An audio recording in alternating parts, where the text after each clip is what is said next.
Everyone students, आप सभी का इंडियन एजुकेशन सेंटर पर स्वागत है। जैसा कि आप अभी इसके पहले प्रेजेंट परफेक्ट टेंस पढ़ा, जिसमें कार्य हो चुका था।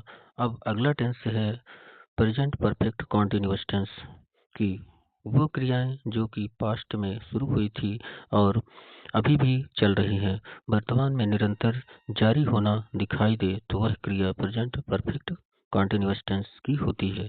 इसकी पहचान हम इस प्रकार कर सकते हैं जैसे अंत में रहा है, रही है और रहे हैं आदि। प्रेजेंट परफेक्ट कॉन्टिन्यूअस टेंस भी चार प्रकार के होते हैं। पहला अफर्मेटिव यानी पॉजिटिव सकारात्मक सेंटेंस, फिर दूसरा निगेटिव यानी नकारात्मक वाक्य, तीसरा इंट्रोगेटिव यानी क्वेश्चन वाले वाक्य, प्रश्नवाचक वाक्य, और चौथा है निगेटिव एंड इंट्रोगेटिव नकारात्मक और प्रश्नवाचक वाक्य। इसके बाद प्रेजेंट परफेक्ट कॉन्टिन्यूअस टेंस के मुख्य भाग कौन कौन से होते हैं ये देखते हैं। तो पहले सब्जेक्ट यानी कर्ता, काम करने वाला।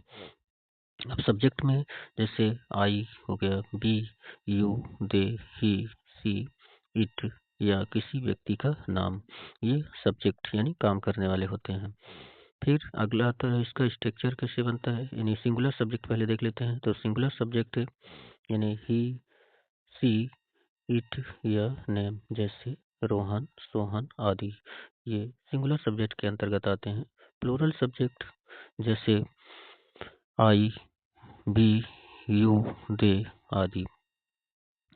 सिंगुलर सब्जेक्ट के साथ हैज का प्रयोग होता है और प्लूरल सब्जेक्ट के साथ हैव का प्रयोग। इसमें मेन वर्ब क्रिया के साथ आईएनजी का प्रयोग होता है। जैसे रीड के साथ आईएनजी जोड़ने पर रीडिंग, इसी तरह प्ले के साथ आईएनजी जोड़ने पर प्लेइंग। फिर ऑब्जेक्ट आता है, ऑब्जेक्ट यानी कर्म वाक्य। अब कर्म वाक्य यानी जिस पर कार्य हो रहा है, तो इसको एग्जाम्पल समझते हैं। पहला अफर्मेटिव सेंटेंस, पॉजिटिव यानी सकारात्मक वाक्य से। इसका स्ट्रक्चर कैसे बनता है, तो इस सब्जेक्ट पहले, इसके बाद हैज या have plus been plus verb का फर्स्ट फॉर्म, इसके साथ आईएनजी प्लस ऑब्जेक्ट, फिर सीन्स या फॉर प्लस टाइम। एग्जाम्पल देखते हैं, जैसे मैं 2 घंटे से पढ़ रहा हूँ, तो इसका बनता है कि I subject, have I plural subject साथ have, been study verb plus ING studying, for 2 hours 2 घंटे से पढ़ रहा हूँ। फिर अगला है एग्जाम्पल दूसरा, वह 2019 से अंग्रेजी पढ़ा रही है, यानी वह 2019 से अंग्रेजी पढ़ा रही, तो इसका बना she has, she singular subject, has उसके साथ singular helping verb plus been, teaching teach verb plus ING teaching, object English, since plus 2009। अब सिंस और फॉर का मैटर होता है, इसमें सिंस का प्रयोग हम पीरियड, सिंस का प्रयोग एक पॉइंट ऑफ टाइम, सिंस यानी एक निश्चित पॉइंट में सिंस का प्रयोग करते हैं, और फॉर का प्रयोग हम एक ड्यूरेशन में, जैसे हम 2 बजे से पढ़ा रहे हैं तो ये 3 बजे तक क्लास चलेगी, तो इसका मतलब 1 घंटे का जो समय ड्यूरेशन होता है 2 से 3 तक, तो इसे 1 घंटा निकला, ये होता है ड्यूरेशन। तो इसके पहले हम फॉर का प्रयोग करते हैं। तीसरा एग्जाम्पल देखते हैं। तीसरा एग्जाम्पल है, जैसे वे 2 दिन से क्रिकेट खेल रहे हैं, तो इसका बना दे प्लूरल सब्जेक्ट है, plural helping verb plus been plus playing cricket for days.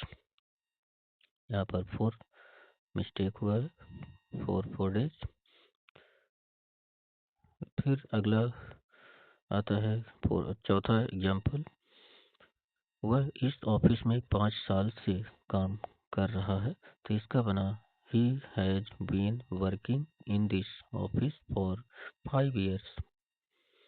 पांचवा एग्जाम्पल, हम सुबह से परीक्षा की तैयारी कर रहे हैं, we have been preparing for the exam. अगला आता है निगेटिव सेंटेंस यानी नकारात्मक वाक्य। इसका स्ट्रक्चर बनता है सब्जेक्ट फिर हेल्पिंग वर्ब हैज या have plus not plus been plus verb में आईएनजी प्लस ऑब्जेक्ट फिर सीन्स या फॉर प्लस टाइम। इसके बाद एग्जाम्पल्स देखेंगे तो एग्जाम्पल है पहला एग्जाम्पल, आज से मुझे अच्छा नहीं लग रहा। इसका बना I have not been feeling well since today. Today यानी आज, निश्चित पॉइंट, इसलिए सिंस का प्रयोग। फिर दूसरा एग्जाम्पल, वह ठीक से पढ़ाई नहीं कर रही। तो इसका बना she has not been studying for properly. तीसरा एग्जाम्पल, वे ज़्यादा देर से इंतज़ार नहीं कर रहे। तो ये बना दे सब plural subject have plural helping verb plus not been waiting for long. चौथा एग्जाम्पल, ही वह 2 बजे से काम नहीं कर रहा। तो इसका बना he has not been working since today 2 o'clock, 2 बजे से। तो यहाँ बना 2 o'clock। पांचवा एग्जाम्पल, हम 2009 से अभ्यास नहीं कर रहे। तो इसका बना we have not been practicing since 2009। अगला आता है इंटरोगेटिव यानी प्रश्नवाचक वाक्य। इसका एग्जाम्पल देखते हैं। तो पहला structure has have helping verb पहले, उसके बाद सब्जेक्ट फिर बीन प्लस वर्ब का फर्स्ट फॉर्म, उसमें फर्स्ट फॉर्म के साथ ING plus object plus since या फॉर प्लस टाइम। फिर आता है एग्जाम्पल, जैसे क्या हुआ है, क्या आप परीक्षा के लिए पढ़ रहे हैं। तो इसका बना have helping verb you subject been studying for the exam. दूसरा एग्जाम्पल, क्या वह यहाँ बहुत समय से रह रही है। तो इसका बना has she subject been living here for long. तीसरा एग्जाम्पल, क्या वे सुबह से खेल रहे हैं। तो have they been playing since morning. Morning एक निश्चित पॉइंट, इसलिए सिंस इसके पहले।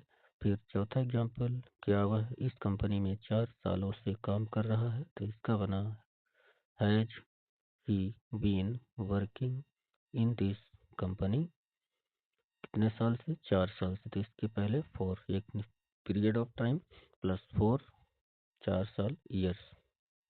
पांचवा, क्या हम 2005 से नियमों का पालन कर रहे हैं। तो इसका बना have we been following the rules since 2005। अगला इंट्रोगेटिव नेगेटिव सेंटेंस, नकारात्मक एंड प्रश्नवाचक वाक्य। इसका स्ट्रक्चर बनता है has have plus subject plus not plus been been बाद वर्ब का first form plus ING plus object since या फॉर प्लस टाइम। इसके बाद इसका एग्जाम्पल देखते हैं। तो पहला, क्या वे सुबह से इंतजार नहीं कर रहे। तो इसका बना they have helping verb they subject not been waiting since morning. दूसरा एग्जाम्पल, क्या 2 बजे से वह काम नहीं कर रहा। तो इसका बना has helping verb he subject not been working since 2 o'clock। तीसरा, क्या कविता सुबह से यहाँ नहीं पढ़ रही। तो इसका बना हैज हेल्पिंग वर्ब कविता किसी का नाम subject not been reading here since morning. चौथा एग्जाम्पल, क्या वह कल से खाना नहीं खा रही। तो इसका बना has she not been eating food since yesterday. चौथा, क्या वह 2 घंटे से नहीं सो रही। तो इसका बनेगा has he not been sleeping for 2 hours। अगला, अब इस तरह की आपको वीडियो अगर पसंद आते हैं तो आप इस चैनल को सब्सक्राइब कर सकते हैं, जिससे आपको आने वाला नोटिफिकेशन सबसे पहले प्राप्त हो सके। Thank you.